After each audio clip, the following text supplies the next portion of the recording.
Hello बच्चों, तो चलिए इस प्रश्न को पढ़ते हैं। फलनों का समाकलन कीजिए x+2/x+1 की घात 2। तो यहाँ पर देखो, ये जो फलन है इसका हमें समाकलन करना है। तो प्रश्न में आगे बढ़ने से पहले इस प्रश्न से संबंधित जो मुख्य अवधारणा है उसकी हम चर्चा कर लेते हैं। तो देखो, मुख्य अवधारणा ये क्या हो जाएगी। देखो, समाकलन x की घात n, x के सापेक्ष इसका जो समाकलन है वो क्या होता है, x की घात n+1/n+1 प्लस में समाकलन का अचर c। ठीक है, और यहाँ पर n का मान जो है वो -1 नहीं होता। और देखो, जो समाकलन है किसका, 1/x का, x के सापेक्ष वो क्या होता है, लॉग मापांक x प्लस में समाकलन का अचर c।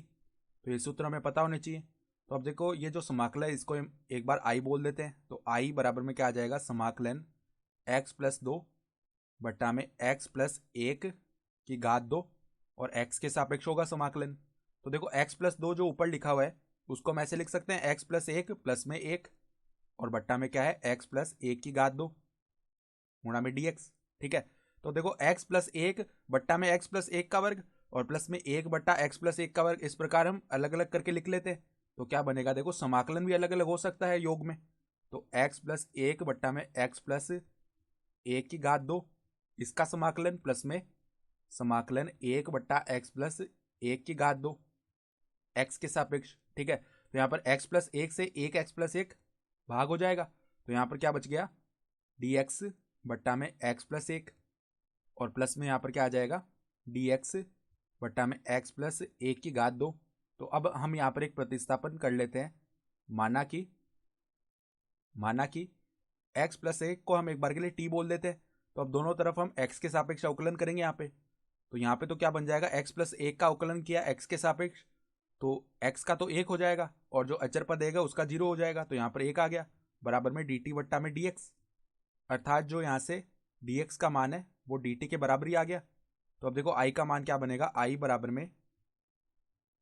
बराबर में समाकलन, जो dx का मान है वो क्या है, dt के बराबर, और x+1 की जगह हम t लिख सकते हैं। तो dt बट्टा में t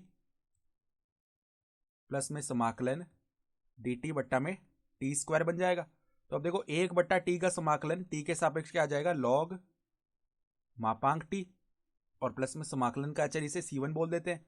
प्लस में देखो, जो t का स्क्वायर है इसको जब हम ऊपर ले जाएंगे तो t की घात -2 लिख सकते हैं, और ऐसा लिखने पर यहाँ पर x की घात n वाला है जो समाकलन का सूत्र है ये लागू हो जाएगा। तो वो क्या बनेगा, देखो t की घात -2 + 1 बट्टा में -2 + 1। ठीक है, और प्लस में समाकलन का यहाँ से कोई अचर आएगा जिसको हम c2 बोल देते हैं, ये बन जाएगा। ठीक है, तो देखो यहाँ से क्या बना, लॉग मापांक t प्लस में c1, और यहाँ पर t की घात -1 बनेगा जिसको हम 1/t भी बोल सकते हैं, और बट्टा में -1 बनेगा, यानी कि यहाँ पर -1/t बन गया, और प्लस में c2। तो अब हम क्या करते हैं, t का मान रख लेते हैं और c1 प्लस में c2 को मिलाकर हम एक नया अचर बोल देते हैं c। तो लॉग मापांक x+1 माइनस में 1/x+1 प्लस में अचर c। ठीक है, और यही हमारे पास में क्या हो जाएगा, समाकलन का मान हो जाएगा। तो हमारा उत्तर कितना आ गया, लॉग मापांक x+1 माइनस 1/x+1 प्लस में c। तो आशा करता हूं कि आपको यह प्रश्न समझ में आया होगा। धन्यवाद।